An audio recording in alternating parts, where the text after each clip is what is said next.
Film पराशक्ति पराशक्ति जो 10 जनवरी 2026 को release हुई है, सुधा कोंगारा द्वारा निर्देशित एक शक्तिशाली पॉलिटिकल पीरियड ड्रामा है।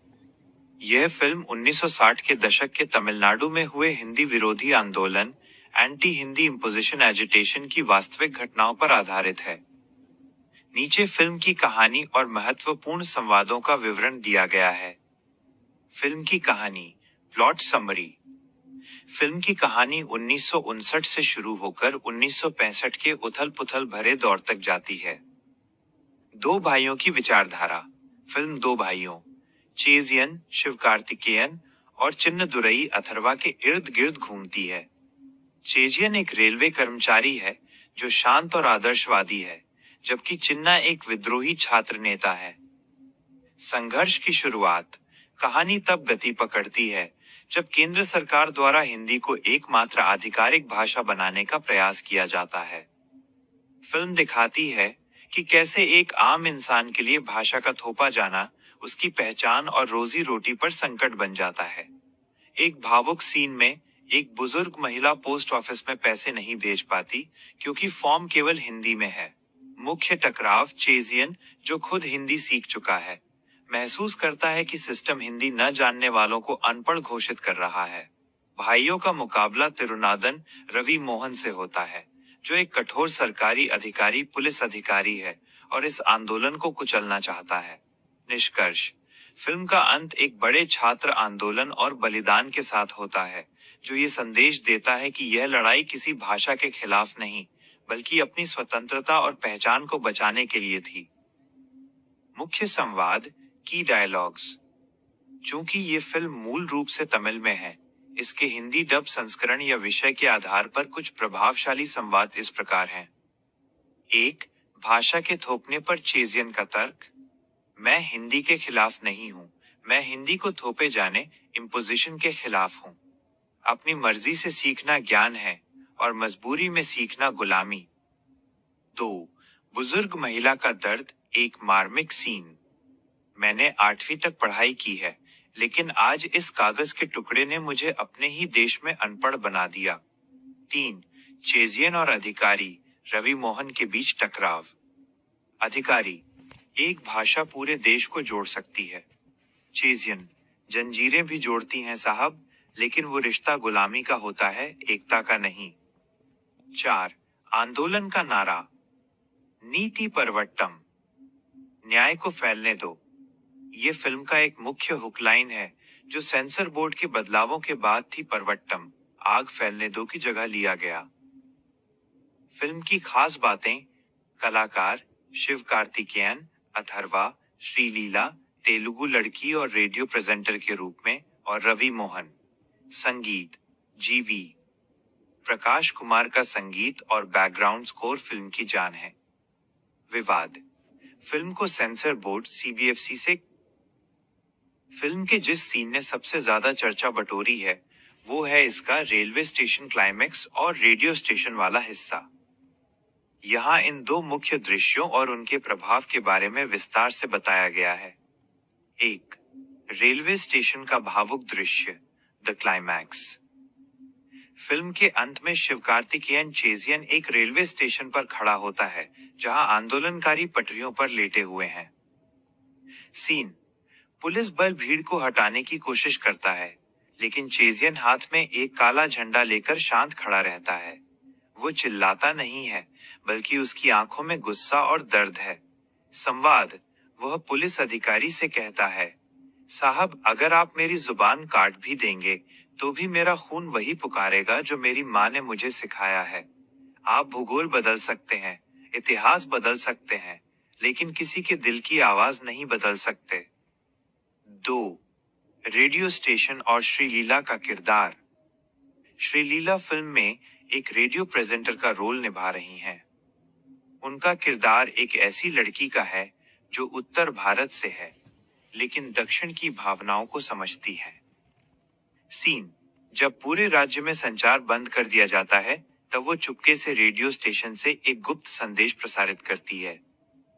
महत्व। ये सीन दिखाता है कि ये लड़ाई उत्तर बनाम दक्षिण की नहीं, बल्कि अधिकारों की है। उनके द्वारा बोला गया एक छोटा सा वाक्य बहुत प्रसिद्ध हुआ।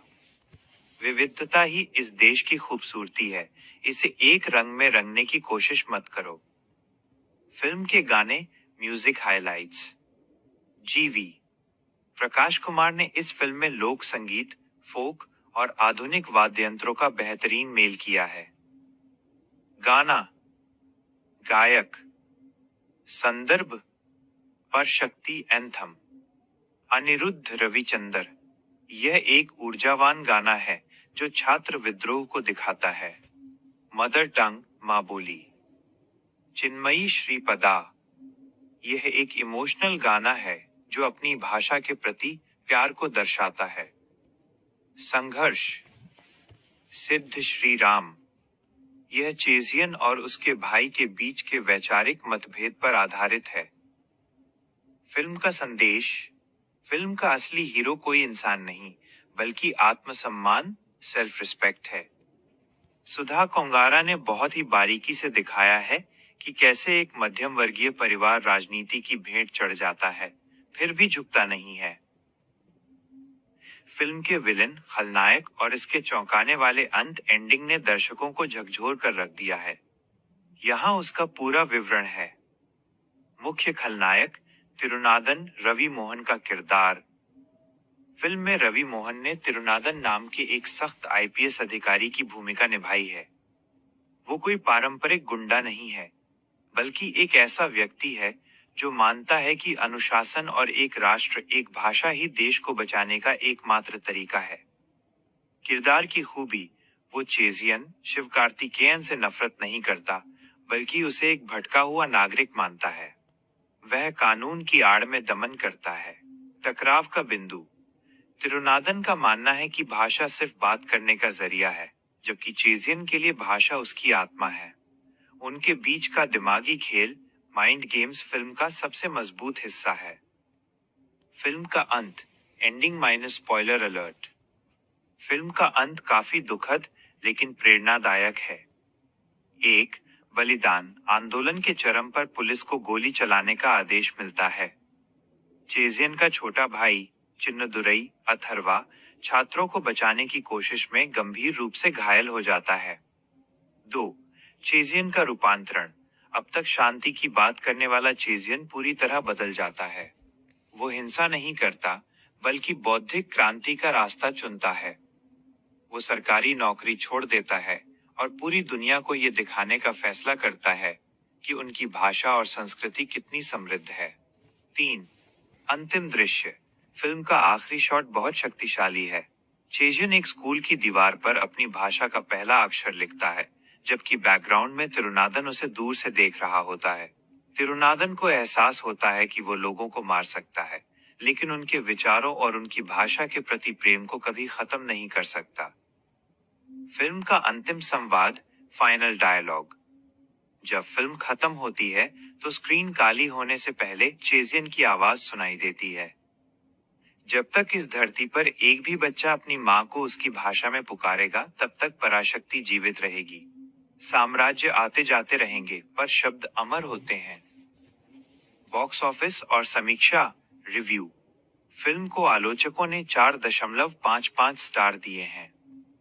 शिवकार्तिकेयन के करियर का ये सबसे संजीदा, सीरियस रोल माना जा रहा है। सुधा कोंगारा ने एक संवेदनशील मुद्दे को बिना किसी पक्षपात के बहुत ही खूबसूरती से पर्दे पर उतारा है। फिल्म के पर्दे के पीछे की कहानी उतनी ही दिलचस्प है जितनी फिल्म की कहानी। इस फिल्म की मेकिंग और इससे जुड़े अनदेखे तथ्यों, ट्रिविया ने इसे 2026 की सबसे चर्चित फिल्म बना दिया है। यहाँ कुछ खास बातें हैं जो शायद ही आप जानते होंगे। 1. फिल्म के शीर्षक, टाइटल का गहरा अर्थ। फिल्म का नाम पराशक्ति 1952 की शिवाजी गणेशन की प्रसिद्ध क्लासिक फिल्म पराशक्ति को एक श्रद्धांजलि है। सुधा कोंगारा ने बताया कि उन्होंने ये नाम इसलिए चुना क्योंकि ये शब्द सर्वोच्च शक्ति का प्रतीक है और इस फिल्म में वो शक्ति आम जनता की आवाज है। 2.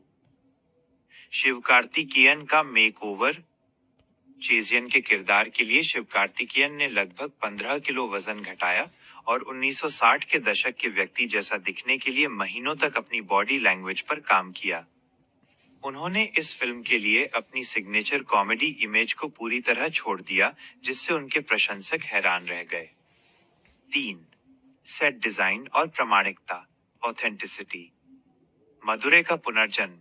1965 के मदुरै को दिखाने के लिए चेन्नई के पास एक बहुत बड़ा सेट बनाया गया था। पुरानी ट्रेनों, बस अड्डों और यहाँ तक कि उस समय के पोस्टरों को भी हाथ से पेंट किया गया था ताकि सब कुछ असली लगे। काले झंडे का रहस्य। फिल्म में जिस काले झंडे का इस्तेमाल हुआ है वो असली खादी से बना था ताकि वो उस दौर के आंदोलन की याद दिला सके। 4. सुधा कोंगारा की रिसर्च। निर्देशक सुधा कोंगारा ने इस फिल्म की पटकथा लिखने के लिए लगभग 2 साल तक रिसर्च की। उन्होंने उस दौर के जीवित बचे आंदोलनकारियों से मुलाकात की और आर्काइव से पुरानी तस्वीरें और वीडियो निकाले ताकि फिल्म का हर सीन ऐतिहासिक रूप से सही, हिस्टोरिकली एक्यूरेट हो। 5. असली फुटेज का इस्तेमाल।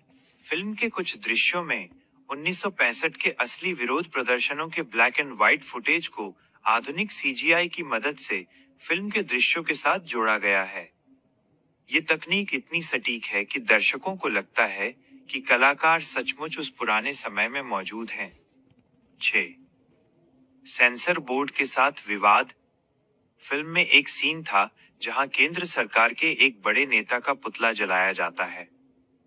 सेंसर बोर्ड ने इस पर आपत्ति जताई थी, जिसके बाद सुधा कोंगारा ने इसे बहुत ही कलात्मक तरीके से बदला ताकि फिल्म का कड़ा संदेश भी न दबे और फिल्म बिना किसी रुकावट के रिलीज हो सके। क्या ये फिल्म ओटीटी पर आएगी? खबरों के अनुसार थिएटर में बड़ी सफलता के बाद नेटफ्लिक्स ने इसके डिजिटल राइट्स एक रिकॉर्ड कीमत पर खरीदे हैं। ये फिल्म अगले महीने हिंदी, तमिल, तेलुगु और कन्नड़ में स्ट्रीम होने वाली है। फिल्म पराशक्ति 2026 में हर कलाकार ने एक बहुत ही गहरे और उद्देश्यपूर्ण किरदार को निभाया है। सुधा कोंगारा के निर्देशन में इन किरदारों को 1960 के दशक के राजनीतिक माहौल के हिसाब से ढाला गया है। यहाँ मुख्य कलाकारों और उनके किरदारों का विवरण दिया गया है। 1. शिवकार्तिकेयन। किरदार चेजियन आइचेजियन। भूमिका वो फिल्म के मुख्य नायक हैं। पेशा चेजियन भारतीय रेलवे में एक कोयला झोंकने वाले कोल टॉसर फायरमैन के रूप में काम करता है। स्वभाव शुरुआत में वो एक शांत और अपने काम से काम रखने वाला व्यक्ति है जो अपनी दादी और छोटे भाई की जिम्मेदारी उठाता है। लेकिन जब भाषा का विवाद उसके आत्मसम्मान और नौकरी पर आता है तो वो एक फायरब्रांड विद्रोही बन जाता है। वो पुरानानुरू स्क्वाड का नेतृत्व करता है। 2. अथर्वा। किरदार चिन्नदुराई व चिन्नादुराई। भूमिका चेजियन का छोटा भाई। पेशा वो एक विश्वविद्यालय का छात्र, यूनिवर्सिटी स्टूडेंट है। स्वभाव वो स्वभाव से चंचल और जोश से भरा है। वो अपने भाई से पहले ही आंदोलन में कूद पड़ता है और केंद्र सरकार के नियमों को चुनौती देता है। भाइयों के बीच के वैचारिक मतभेद और फिर एकजुटता फिल्म का भावनात्मक आधार है। 3. श्रीलीला। किरदार रत्नमाला। भूमिका चेजियन की प्रेमिका और सहयोगी। विशेषता रत्नमाला का किरदार केवल रोमांस तक सीमित नहीं है। वो चेजियन को हिंदी सीखने में मदद करती है शुरुआत में, लेकिन बाद में वो आंदोलन की आवाज बनती है। वो एक रेडियो प्रेजेंटर के रूप में भी दिखाई देती हैं, जो सूचनाओं को फैलाने में मदद करती हैं। 4. रवि मोहन। किरदार थिरुनाथन। भूमिका मुख्य प्रतिपक्षी, विलेन एंटागनिस्ट। पेशा वो एक कठोर सरकारी अधिकारी पुलिस अधिकारी है। स्वभाव उसे फिल्म में एक ठंडे और क्रूर अधिकारी के रूप में दिखाया गया है। वो आंदोलनकारियों को देशद्रोही मानता है और किसी भी कीमत पर विद्रोह को कुचलना चाहता है। 5. अन्य महत्वपूर्ण कलाकार चेतन और पृथ्वी पांड्याराजन। ये अनुभवी कलाकार भी महत्वपूर्ण सहायक भूमिकाओं में हैं, जो उस दौर के समाज के विभिन्न वर्गों का प्रतिनिधित्व करते हैं। बासिल जोसेफ फिल्म में एक विशेष कैमियो भूमिका में नजर आते हैं। दिलचस्प तथ्य, शिवकार्तिकेयन के किरदार चेजियन को फिल्म में एक अकेला योद्धा, लोन वॉरियर कहा गया है, जो व्यवस्था से सीधे टकराता है। अशक्ति के हिंदी डबिंग और संवादों को बहुत ही बारीकी से तैयार किया गया है ताकि हिंदी भाषी दर्शक भी उस दौर की भावनाओं को समझ सकें। इस फिल्म के हिंदी संवाद मशहूर पटकथा लेखक मनोज मुंतशिर या उनके स्तर के किसी लेखक द्वारा लिखे गए प्रतीत होते हैं, क्योंकि इनमें शब्दों का चयन बहुत गहरा है। यहाँ कुछ खास सीन और उनके हिंदी संवादों, हिंदी डायलॉग्स की जानकारी दी गई है। 1. हिंदी थोपने के खिलाफ चेजियन का भाषण। फिल्म के एक दृश्य में जब एक अधिकारी चेजियन को हिंदी में हस्ताक्षर करने के लिए मजबूर करता है, तब चेजियन का संवाद कुछ इस तरह है। हिंदी संवाद: तारांकन साहब, भाषा ज्ञान का दरवाजा होती है, बेड़िया नहीं। मैं हिंदी सीख सकता हूँ क्योंकि मुझे नई चीजें सीखना पसंद है, लेकिन अगर आप इसे मेरी गर्दन पर तलवार रखकर सिखाएंगे तो याद रखिएगा, तलवार से गर्दन कटती है, दिल नहीं जीता जाता। 2. रत्नमाला, श्रीलीला और चेजियन का रोमांटिक पॉलिटिकल सीन। एक सीन में रत्नमाला चेजियन को हिंदी सिखाने की कोशिश करती है, जहां एक प्यारा सा संवाद है। रत्नमाला: अगर तुम हिंदी सीख लोगे तो तुम पूरे देश से बात कर पाओगे। चेजियन: तारांकन, देश से बात करने के लिए भाषा की जरूरत नहीं होती रत्नमाला, सिर्फ नियत साफ होनी चाहिए। क्या माँ की ममता समझने के लिए किसी को व्याकरण, ग्रामर की जरूरत पड़ती है? 3. क्लाइमेक्स का महासंवाद। फिल्म के सबसे शक्तिशाली सीन में जहां चेजियन पुलिस की लाठियों के सामने खड़ा है, वो हिंदी में कहता है। हिंदी संवाद: तारांकन, इतिहास गवाह है, जब जब किसी ने एक जुबान को दूसरी जुबान पर थोपने की कोशिश की है, तब तब क्रांतियों ने जन्म लिया है। तुम मेरे जिस्म को कैद कर सकते हो, मेरी आवाज को नहीं। मेरी आवाज कल तुम्हारे बच्चों के गीतों में सुनाई देगी। डबिंग की खासियत: शिवकार्तिकेयन की आवाज। हिंदी संस्करण में शिवकार्तिकेयन को एक ऐसी आवाज दी गई है जो काफी गंभीर और बेस वाली है, जिससे उनके किरदार का वजन बढ़ गया है। सांस्कृतिक मेल: संवादों में तमिल की शुद्धता और हिंदी की सरलता का ऐसा मेल रखा गया है कि उत्तर और दक्षिण दोनों के दर्शक फिल्म से जुड़ाव महसूस करें। शब्दावली: फिल्म में अस्मिता, अस्तित्व और विद्रोह जैसे भारी शब्दों का उपयोग किया गया है, जो फिल्म को एक क्लासिक पीरियड ड्रामा बनाते हैं। फिल्म का एक और प्रसिद्ध डायलॉग: एक देश को एक बनाने के लिए एक भाषा की नहीं, बल्कि एक जैसी सोच और बराबर के सम्मान की जरूरत होती है।